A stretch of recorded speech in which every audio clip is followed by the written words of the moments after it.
성경 봉독은 창세기 13장 6절부터 13절까지입니다. 함께 읽도록 하겠습니다. 그 땅이 그들이 동거하기에 넉넉하지 못하였으니 이는 그들의 소유가 많아서 동거할 수 없음이니라. 그러므로 아브라함의 가축의 목자와 롯의 가축의 목자가 서로 다투고 또 가나안 사람과 브리스 사람도 그 땅에 거주하였는지라. 아브라함이 롯에게 이르되 우리는 한 친족이라. 너나 내 목자나 내 목자나 서로 다투게 하지 말자. 내 앞에 온 땅이 있지 아니하냐. 나를 떠나가라. 네가 좌죄하면 나는 우하고 네가 우하면 나는 좌하리라. 이에 롯이 눈을 들어 요단 지역을 바라본즉 소알까지 온 땅에 물이 넉넉하니 여호와께서 소돔과 고모라를 멸하시기 전이었으므로 여호와 동산 같고 애굽 땅과 같았더라. 그러므로 롯이 요단 온 지역을 택하고 동으로 옮기니 그들이 서로 떠난지라. 아브라함은 가나안 땅에 거주하였고 롯은 그 지역의 도시들에 머무르며 그 장막을 옮겨 소돔까지 이르렀더라. 소돔 사람은 여호와 앞에 악하며 큰 죄인이었더라. 아멘.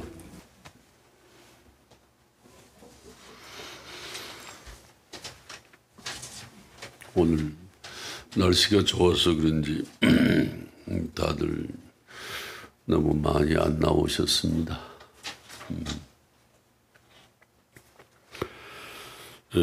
실제로 지난 1884년도에 미국의 한 교도소에서 실제로 있었던 이야기입니다.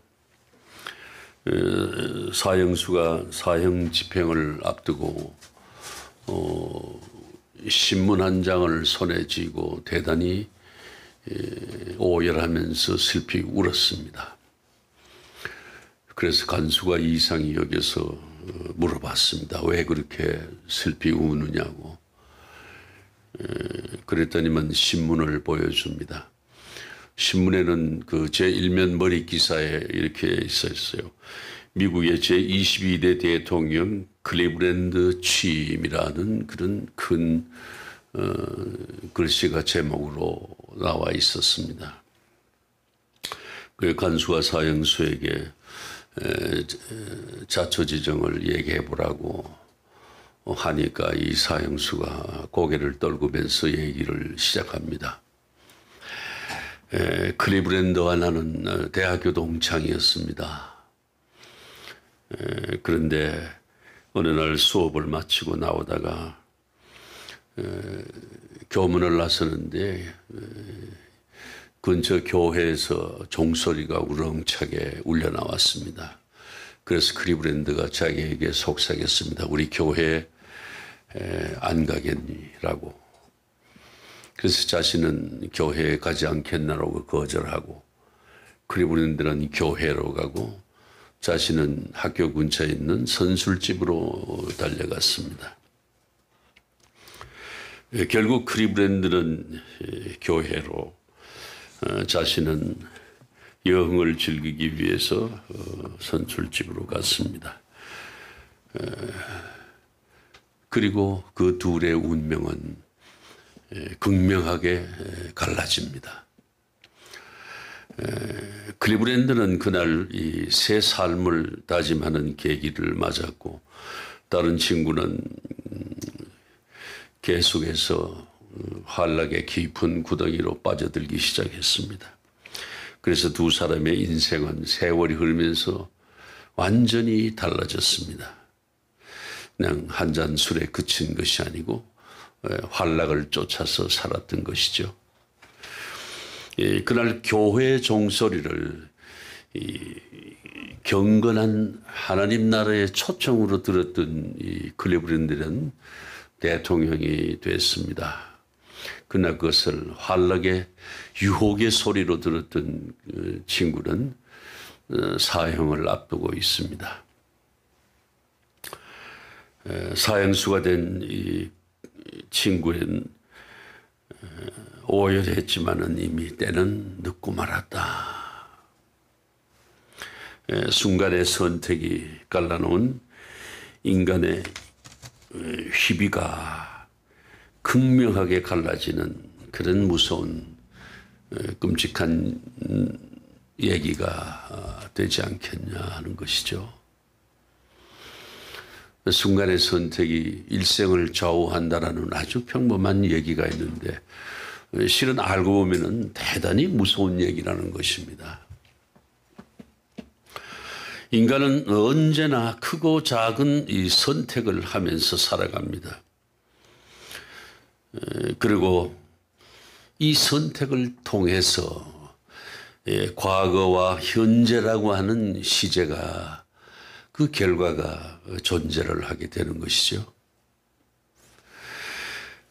그래서 인간은 이 태어나는 순간부터 죽을 때까지 이 선택이라고 하는 굴레에서 벗어날 수가 없어요. 늘 선택해야 됩니다. 아주 인생에 있어서 자잘한 문제부터 시작해서 나중에는 자신의 운명을 바꿀 수 있는 중대한 것까지 많은 선택을 하면서 인생을 살아가게 되어 있는 존재입니다. 하나님은 우리에게 주신 그 자유의지, 참으로 잘 쓰면은 덕이 되지만 못 쓰면은 독이 되는 그런 자유의지를 우리에게 주셨죠.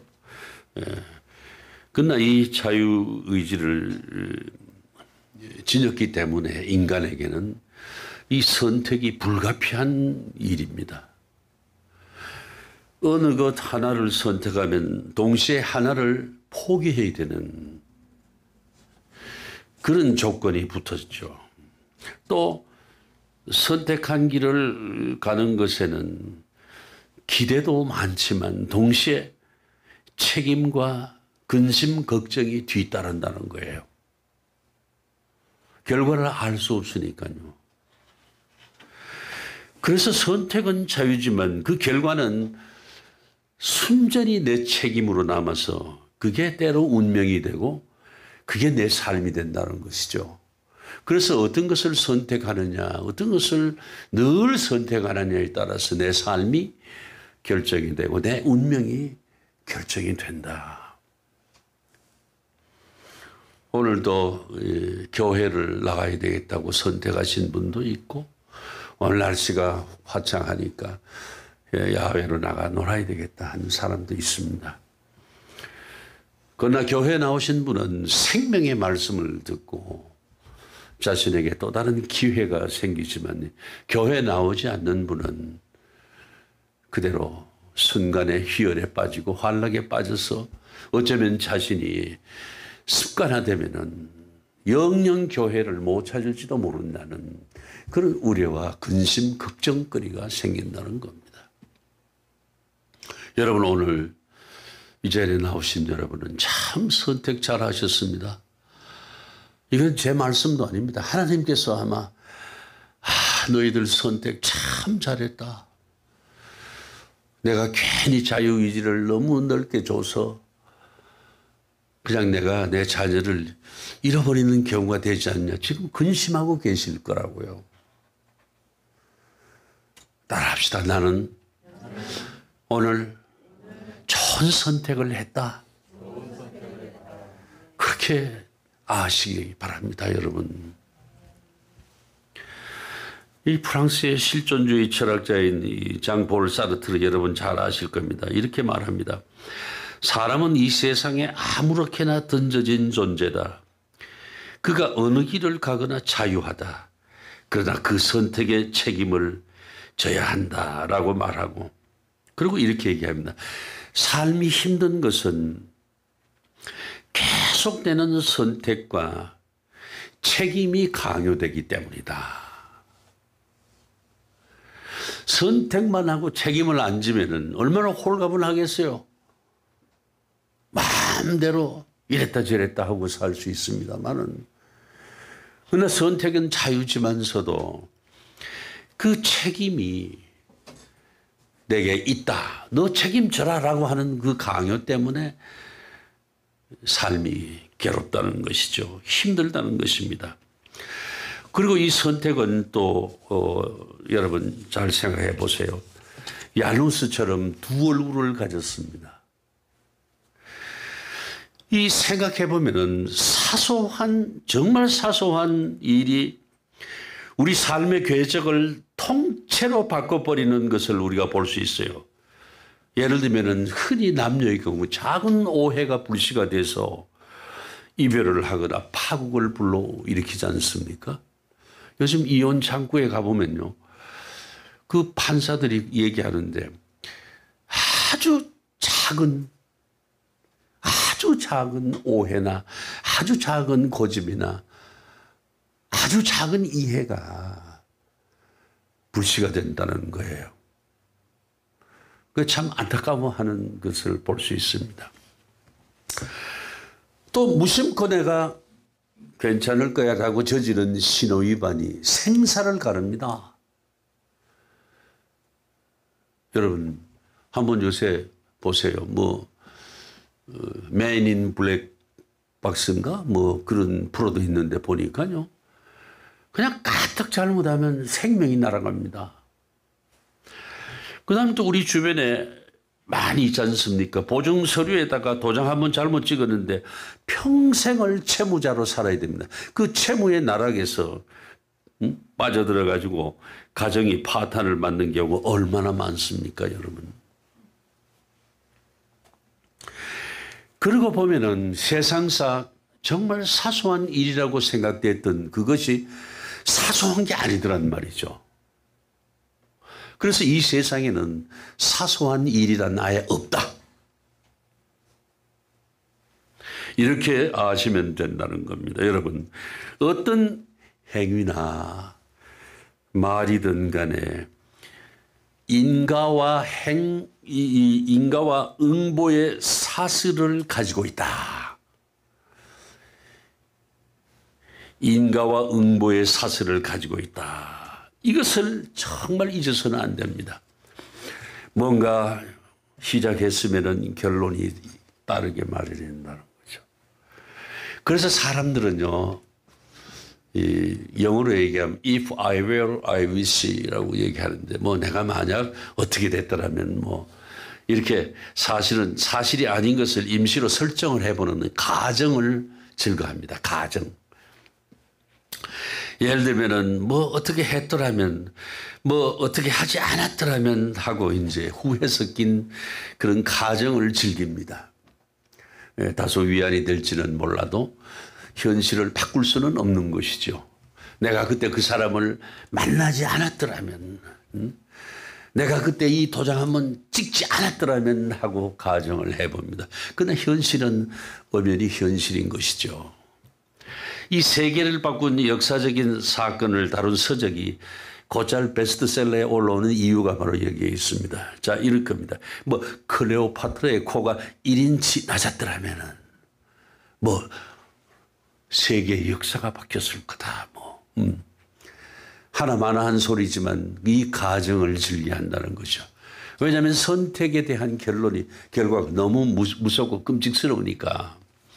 그 다음에 또 히틀러가 소련을 침공하지 않았더라면 어떻게 됐을까? 이런 얘기. 그리고 우리 역사에도 이런 가정이 대단히 많습니다. 예를 들면 이성계가 위화도 해군을 하지 않았더라면 어떻게 됐을까? 그 다음에 김재규가 박정희 대통령을 시해하지 않았더라면 하고 가정을 하는 그런 사람들이 많습니다, 여러분. 그 현재의 책임이 결과로 나타난 이 현재를 조금이라도 위로받기 위해서 사람들이 흔히 이 가정을 즐긴다. 영어로 얘기하면 I wish I were. 내가 정말 그랬더라면은 참으로 흥미로운 가정들이 이 역사의 굴곡마다에 자리 잡고 있더라, 이런 얘기입니다. 여러분, 늘 얘기하는 얘기입니다만 잘못된 선택은 왕복거리를 필요로 합니다. 자, 한번 잘못 선택으로 일이 진행됐다면 이 잘못 진행된 만큼 시간도 거리도 수고도 그걸 필요로 했을 뿐 아니라 그 필요해서 쏟았던 시간, 거리, 수고를 다시 시작해야 됩니다. 얼마나 피곤하고 어려운 일입니까? 이 회개도 왕복거리가 필요하다고 하지 않습니까? 잘못 선택을 해서 죄의 길에 들어섰다가 내가 깨닫고 돌이킬 때는 그만큼 잘못 간 거리만큼 내가 행한 죄만큼 돌아오고 돌이켜야 한다는 것을 우리가 잊지 말아야 된다. 이 시행착오를 하게 되면 착오해서 저지른 것만큼 다시 회복하는 데 상당한 시간과 거리와 열정이 필요한 것입니다. 오늘 본문은 이 하나님의 말씀에 순종을 합니다. 함께 고향을 떠났습니다. 누가? 아브라함과 조카 롯이. 이제 떠났다가 분가를 위해서 이 각자의 길을 가야 하는 이 결정적인 시간에 일어난 일들입니다. 자, 먼저 창세기 12장 1절에 보면은 여호와께서 아브라함에게 이르시되 너는 너의 고향과 친척과 아버지의 집을 떠나 내가 네게 보여줄 땅으로 가라는 그런 말씀에 따라서 12장 5절에 보면은 아브라함이 그의 아내 사레와 조카 롯과 하란에서 모은 모든 소유와 얻은 사람들을 이끌고 가나안 땅으로 가려고 떠나서 마침내 가나안 땅에 들어갔더라.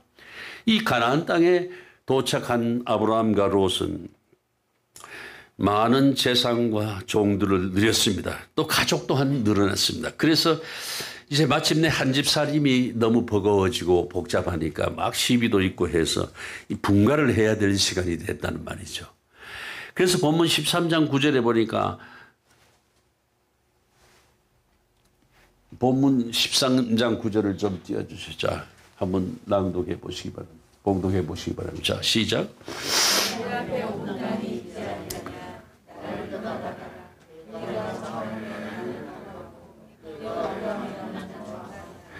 근데 아브라함은 조카 롯에게 선택의 우선권을 아주 줬습니다. 이제 롯에게는 이제 자기가 선택을 하면 새로운 세계가 열리는 아주 결정적인 순간이 부푼 마음으로 이제 기다려지는 것이죠. 롯은 자유롭게 선택할 수 있고 독립할 수 있는 하나님의 허락이 주어진 것입니다. 자유의지가 주어졌어요. 롯이 가고 싶은 것을 결정합니다. 자, 본문 10절 말씀 한번 볼까요? 시작.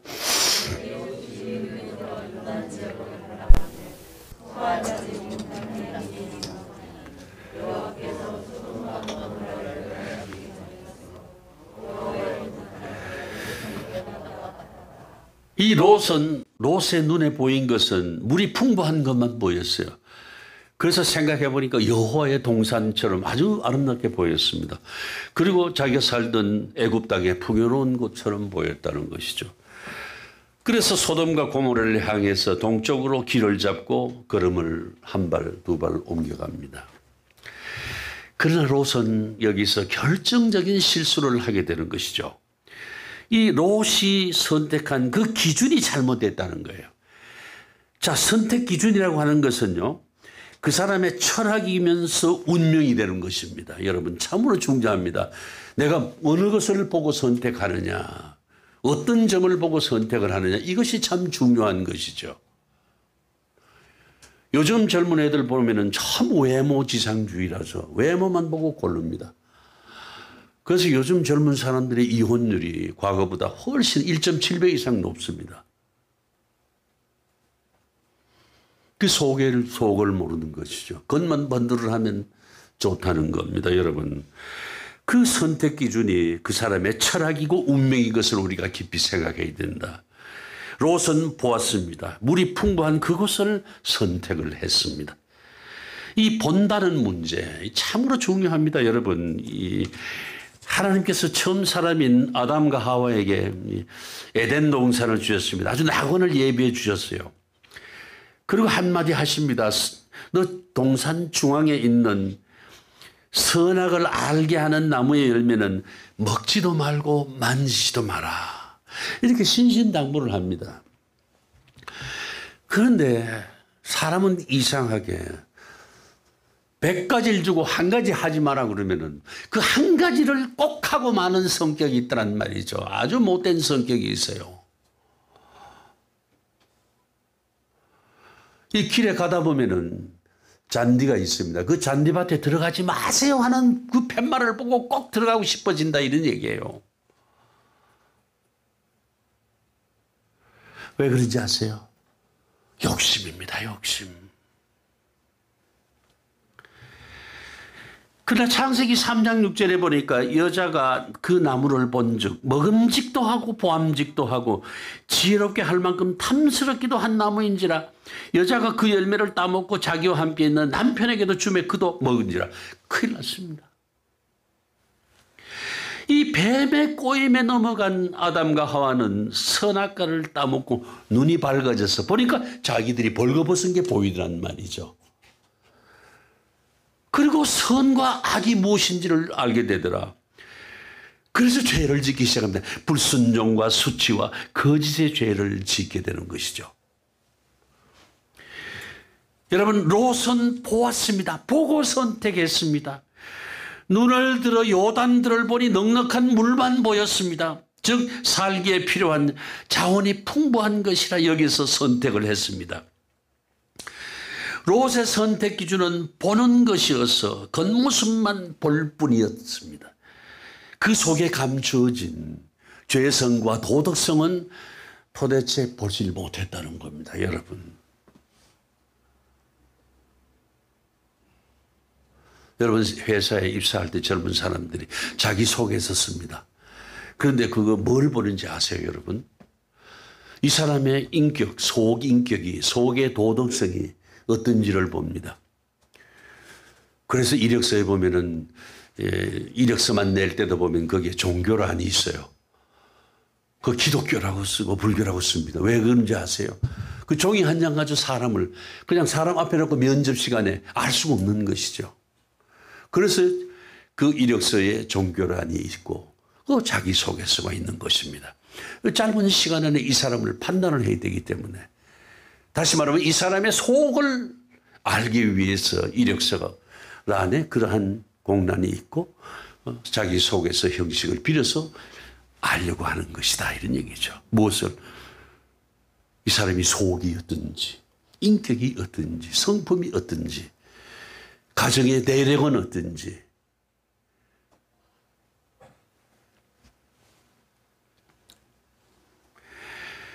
이 처음 사람인 아담과 하와처럼 롯도 보고 선택했고 그리고 죄악의 도시인 소돔과 고모라 한가운데로 들어가게 되더라는 것이죠. 여러분, 여러분에게는 무엇이 보입니까? 보는 대로 가고 보여지는 대로 선택을 하면은 여러분 그것이 자신의 운명이 된다 이거예요. 요새 뭐 젊은 사람들 아주 위험천만한 용어가 하나 있더라고요. 썸 탄다고 그러잖아요. 어? 속의 인격을 보고 썸을 타면 다행인데 그냥 만나서 눈이 번쩍하면 썸 탄다. 왜요? 보니까 매력이 있다 이게.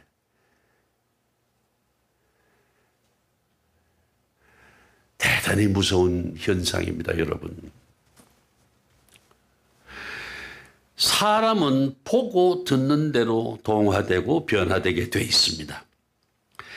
그러나 선택에 따른 결과는 내 운명이 되고 그 책임을 전적으로 내가 져야 되는 것을 정말 잊지 말아라게 한시도. 이 롯의 또 하나의 결정적 실수는 한 걸음 한 걸음 죄의 유혹을 따라서 자기도 모르는 사이에 장막을 옮겨서 그 죄악의 도시인 소돔 한가운데로 자기도 모르는 사이에 발길을 아작자작 옮겨가서 나중에 보니까 한가운데 들어가서 그들과 동화되어 있더라. 정말 멍청하기 짝이 없는 사람입니다, 여러분. 여러분 정신줄 놓고 보는데 취해서 살면 안 된다 이런 얘기예요. 여러분 반면에 아브라함은 믿음의 사람입니다. 아브라함은 대단히 훌륭한 신앙 인격을 지녔습니다. 얼마든지 자기는 삼촌이고 자기는 어른인데 내가 먼저 선택할 수도 있어요. 그 선택의 우선권을 행사할 수 있었지만 조카 롯에게 양보를 합니다. 사랑하는 조카니까. 그 마음을 다치지 않게 하기 위해서. 아브라함은 오직 믿음으로 선택을 했습니다. 하나님이 말씀하시고 하나님이 약속하시고 하나님이 허락하시면 어디로든 갑니다. 그래서 그 기도합니다. 갈 곳이 어딘지도 방향도 알 수 없지만 하나님께서 그때그때 보여주실 그 땅으로 갔습니다. 이전 성경은 뭐냐면 내가 지시할 그 땅으로 가라. 떠날 때 네가 어디까지 가거나 목적지 가르쳐주지 않고 그때그때 지시하는 그 땅으로 가라. 얼마나 좋은 믿음을 가졌습니까? 우리 같으면 아마 하나님 내가 어디로 가야 됩니까? 라고 아마 대들 수도 있어요. 도대체 가라고 하시는데 어딜 갑니까? 라고 할 수도 있다 이런 얘기. 그러나 아브라함은 일체 하나님의 말씀에 그때그때 순종을 했더라 이런 얘기죠. 아브라함은 인간으로서 생각합니다. 자신은 하나님을 의지할 수밖에 없는 아주 나약한 존재라는 것을 깊이 알고 있었습니다. 나는 정말 별 볼 일 없는 사람이다. 제가 여기 조금 전에 강단에 서기 전까지 기도는 이랬습니다. 아버지 저는 아무것도 모릅니다. 아는 것처럼 주접 떨게 하지 마시고 성령님을 통해서 제게 좀 일러주세요. 저는 성령님의 도구입니다. 저를 도구로 써주세요. 이렇게 기도하고 여기 선 겁니다, 여러분. 여러분 마음에 내가 잘났다고 생각하는 그 순간에 나락에 떨어집니다. 따라합시다. 나는 약한 존재다. 나는 아무것도 모른다. 이렇게 항상 자신을 고백하고 낮추고 겸손에 겸손을 더하면은 그것이 축복을 받는 주머니가 된다는 말이죠. 어느 누구 앞에 가서도 잘난 척하면은 그 사람 나하고 친하고 싶어 하지 않습니다, 여러분. 저는 그것을 굉장히 뼈저리게 느꼈습니다. 처음 언론인이 되고 나니까 세상에 가관이에요. 그때 생각하면 진짜 부끄러워서 얼굴도 못 들어요. 얼마나 잘난 척하고 살았는지 말이죠. 그래서 지금까지도 많이 회개합니다.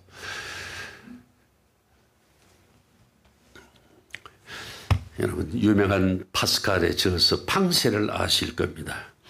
또 유명한 말씀도 알죠. 인간은 자연 가운데 가장 약한 한 줄기 갈대에 불과하다. 그러나 인간은 생각하는 갈대다. 이게 말씀이 뭐냐면 저기 인간은 그 사소한 본능에 이끌릴 수밖에 없는 약한 면을 지니고 있는 존재다. 그러나 인간에게는 인간을 인간답게 살아가기 위해서 생각할 줄 아는 이성을 가진 존재이다. 이런 말씀이에요.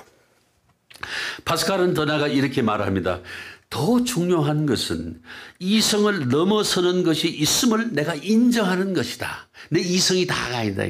이성을 초월한 그런 이성 위에 뭔가 위대한 것이 있음을 인정하는 것이며 그것은 바로 우리는 할 수 없는 기적을 일으키는 것이 있는데 그것이 뭐냐? 믿음이라는 것입니다. 그리고 이렇게 말합니다. 참된 믿음은 이 권위, 다시 말하면 하나님의 말씀에 복종하면서 그 다음에 내 이성을 활용하는 데 있고 이를 바탕으로 내린 내 동의와 내 선택만이 진정한 것이고 그것이 강한 힘을 갖는 것이라 이렇게 말합니다. 얼마나 소중한 말씀입니까? 이 파스칼의 팡세는 기독교를 잘 알리고 전파하기 위해서 쓰여진 작품입니다. 여러분 팡세를 한번 읽어보세요. 참으로 쉽게 하나님의 말씀을 하나님의 의도를 청란하게 풀어놓은 책입니다. 여러분. 그리고 파스칼은 결론을 냈습니다. 파스칼은 인간은 자기가 약하고 비참하다는 것을 알기 때문에 위대한 존재다. 얼마나 명쾌합니까, 여러분? 여러분이나 저나 나는 정말 약하다. 아무것도 할 수 없다. 그러나 나는 어떻게 이렇게 비참한 존재일까? 라고 자기의식, 자각의식을 갖는 사람이기 때문에 하나님께서 그러한 우리를 위대하게 세워주신다는 겁니다, 여러분. 그러니까 한마디로 얘기하면 잘난 체 하지 마라 이거예요. 여러분 따라 합시다. 잘난 체 하지 마라 그러면서 자기 이름 불러요. 알겠습니까? 에? 시작. 왜 안 해? 이렇게 얘기했는데 잘난 체 하지 마라 상대야 이렇게 얘기하란 말이에요. 에? 시작. 이렇게 얘기해야 돼요. 항상 이렇게 얘기하고 살아야 됩니다, 여러분. 그러면 큰 소리 할 일이 없어요. 남에게 비호감을 줄 일이 아무것도 없다고요. 누구한테 가서든지 겸손해 보세요. 그 사람이 얼마나 나를 따뜻히 대해주겠냐는 말이죠. 잘난 척하면 그 사람을 외면합니다, 여러분. 그 사람이 나를 외면한다고요. 이것을 아는 존재이면 위대하다는 거예요. 그 모르면은 바보 병신, 머저리 멍청이다 이겁니다. 인간 축에도 끼일 자격이 없다는 겁니다. 여러분 이게 참 한 끗 차이인데, 그 인간은 자기가 약하고 비참하다는 것을 알기 때문에 아는 인간만이 위대하다. 이런 결론이에요. 아브라함은 대단히 겸손한 사람입니다, 여러분. 그 조카한테 모든 것을 양보하지 않습니까? 그리고 하나님께서는 아브라함처럼 인간으로서의 나약함을 알고 하나님을 전적으로 의지하려는 겸손한 사람을 택하시고 이러한 사람에게 복주시기를 원하신다는 사실을 여러분 잊지 마시기 바랍니다. 할렐루야. 여러분 이제 무엇을 선택하고 있습니까? 마음속에 오늘 하루 이 시간 롯처럼 보이는 대로 선택을 하느냐 아니면 아브라함처럼 믿음으로 선택할 것이냐, 이것이 문제입니다, 여러분. 보이는 대로 선택한 롯은 결국 하나님께서 멸하신 소돔과 고모라 성을 빠져나오기는 합니다. 왜요? 천사를 숨겨줬기 때문에, 또 든든한 아브라함의 기도가 있었기 때문에. 그러나 죄에 물들어버린 그의 아내는 빠져나오다가 뒤를 돌아본 거로 소금 기둥이 되어버렸습니다. 그리고 두 딸과 함께 산속으로 피신한 롯과 두 딸은, 그 딸은 죄성이 가득한 자라 세상적인 욕망과 세상적인 인생에 제해서 손이 있어야 되겠다 해서 아버지를 술 취하게 만들고 아버지와 동침하면서 아들 둘을 낳습니다. 각각 하나씩 낳습니다. 여러분, 근데 이것이 문제입니다. 이 패륜과 부도덕으로 나온 이 딸들의 아들들은 어떻게 되느냐? 각각 모압 족속과 암몬 족속을 이룹니다. 그래서 아브라함의 적자인 이스라엘을 현재 이 시간까지 철천지한의 원수로 삼고 괴롭히는 이슬람 문화권 국가들을 이루게 되는 것입니다. 여러분, 이 한 번의 선택이 이렇게 영원히 이스라엘과 이슬람권이 적이 돼서 서로 죽이려고 그러지 않습니까?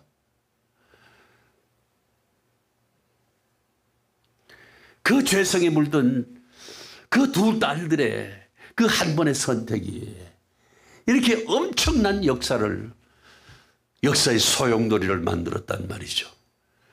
이 선택이 얼마나 중요합니까, 여러분? 이 잘못된 선택의 무서운 결과를 우리가 두 눈으로 똑바로 보고 있는 것입니다. 여러분, 한 번 여러분 결정을 했습니까? 그럼 내 선택에 대해서 내가 정말 바른 선택을 한 건가? 라고 다시 한번 생각하고 자신에게 물어봐야 됩니다.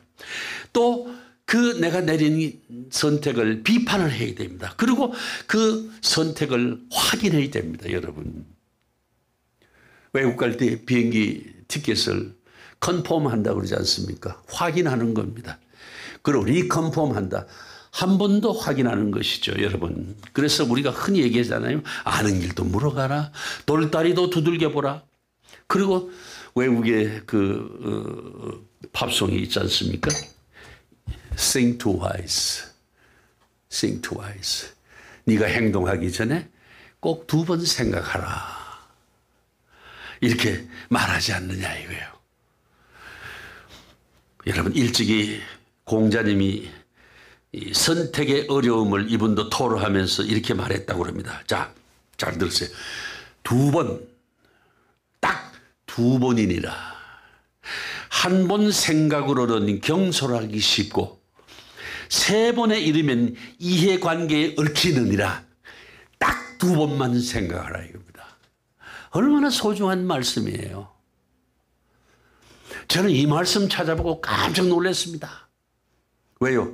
3번 생각하고, 다시 말하면 2번 이상 자꾸 생각을 거듭하면은 이것이 이해관계에 얽힌다는 겁니다. 제가 숱하게 겪은 겁니다, 여러분. 딱 2번만 생각하면 제대로 된 판단을 할 수 있다, 이런 얘기예요. 여러분, 우리는 선택과 책임이라는 이 동전의 양면 같은 아주 무거운 짐을 이고 가는 인간임을 한시도 잊지 말고 살아가야 됩니다. 그리고 결정을 내릴 때는 너무 성급하지도 말고 너무 우유부단하지도 않게 2번만을 생각하고 결정을 내려야 할 것이다. 이런 말씀입니다, 여러분. 여러분, 우리는 어리석은 선택으로 너무 많은 책임을 떠안고 힘들어합니다. 그러지도 말라 이런 얘기예요. 그래서 2번만 선택하라. 딱 한 번밖에 살지 않는 세상. 여러분, 너무 무겁지도 않고 너무 가볍지도 않게 바른 선택을 하며 즐겁고 홀가분한 우리가 세상 나들이의 삶이 되어야 되자, 이런 얘기입니다, 여러분. 왜요? 선택은 자유지만 책임은 항상 타인이 내게 떠다밀어요. 또 강요를 합니다, 여러분. 그렇기 때문에 항상 후자를 먼저 생각하고 선택을 하라. 저놈이 나한테 책임을 떠넘길 일인가? 저놈이 나한테 책임을 물을 일인가? 한번 생각을 해보고 행동을 하라는 것이죠. 여러분, 지금은 국가적으로 중요한 시기입니다. 이번 대통령 선거는 한마디로 제가 보기에는 아주 광기입니다. 광기. 광기고 집단 논리 그 자체입니다. 그들만의 아우성입니다, 여러분. 시끄러워 미치겠어요, 진짜. 이 피아도 따로 없어요. 자기밖에 몰라요. 타협도 이해도 관용도 없습니다. 그냥 이기려고 그럽니다, 여러분. 이게 동물이지 사람이냐고. 정작 인격 검증이 또 공약 검증이 사라진 이게 아주 우려스러운 선거가 예상이 됩니다. 자, 후보의 공약을 꼼꼼히 따져보고 후보의 인격과 국가관을 꼼꼼히 살펴보고 선택하는 것이 아닙니다, 여러분. 대부분의 국민들이 어떻게 합니까? 이 진영 논리에 의해서 이미 지지자를 마음속에 결정해놓고 상대 후보를 아주 냉소만 하고 있다, 이런 얘기입니다, 여러분. 이게 사람이 할 짓입니까? 노태우 대통령이 이제 저 세상으로 갔습니다. 사람이 죽음 앞에서까지 편을 가르고 이래서 되겠냐, 이게. 죽은 사람한테 돌을 던지고 이래서 되겠냐, 이게. 누구든 간에 마찬가지입니다. 죽으면 끝입니다, 인생이. 내가 살아있을 때 욕을 바글바글 했더라도 죽고 나면은 그 영전에 겸허히 고개를 숙여야만이 누군가가 내 영전에 고개를 숙여줄 것입니다, 여러분. 죽음을 생각하는 사람은 그렇게 아둥바둥 살지 않습니다. 악하게 살지 않습니다. 잔인하게 살지 않습니다, 여러분. 우리의 선택이 대한민국의 5년 그리고 미래 세대를 좌우한다는 말이 정말 무색하게 느껴집니다. 여러분이 선택을 할 것입니다. 역사에 부끄러움이 없고 나 자신에게도 부끄러움이 없고 후회 없는 선택을 여러분 해야 될 줄로 압니다. 이제 코로나라 이제 같이 살아야 됩니다. 변함없이 방역을 위해서는 어떻게 해야 되느냐를 생각하고 우리 교회는 다행히 모든 사람이 다 방역을 철저하고 접종을 했기 때문에 서로 그럼에도 마스크를 쓰고서 예배에 참석하는 것이 현명하다고 생각이 됩니다. 여러분 운명이 무엇인지를 생각해 봐야 할 때입니다. 운명이란 것은 본인의 의지 곧 선택과 하나님의 뜻이 함께 만들어가는 것이라는 사실을 우리가 받아들여야 됩니다. 인정을 해야 됩니다. 여러분 다시 한번 말합니다. 본인의 의지 나의 선택과 하나님의 뜻이 함께 만들어간다. 이것이 선택이다. 이것이 바른 선택이라는 것이죠. 여러분 이제 마지막에 후회하지 않는 선택이 무엇인지를 잘 생각해야 됩니다. 그래서 우리는 그리스도를 선택하고 하나님을 선택하고 성령님을 선택해서 마지막에 나의 인생은 정말 아름다웠노라고 유감없이 말할 수 있는 여러분이 되시기를 주의 이름으로 축원드리겠습니다. 기도하시겠습니다. 고마우신 아버지 하나님, 정말 생명 주심에 감사하고 이렇게 사람 노릇하고 살 수 있는 지성을 주심에 감사합니다. 그리고 더하여 죽어 영원한 천국에 영화롭게 살 수 있는 그 특권을 주신 아버지 하나님께 감사합니다. 성도로서의 삶을 늘 잊지 아니하고 선택을 신중을 거듭하고 함으로써 하나님 뜻에 맞는 삶을 살아서는 존경받고 죽어서 기림이 있고 남김이 있는 삶이 될 것임을 아는 우리 모두가 될 수 있도록 깨닫게 해 주시옵소서. 예수 그리스도 이름으로 기도하옵나이다. 아멘.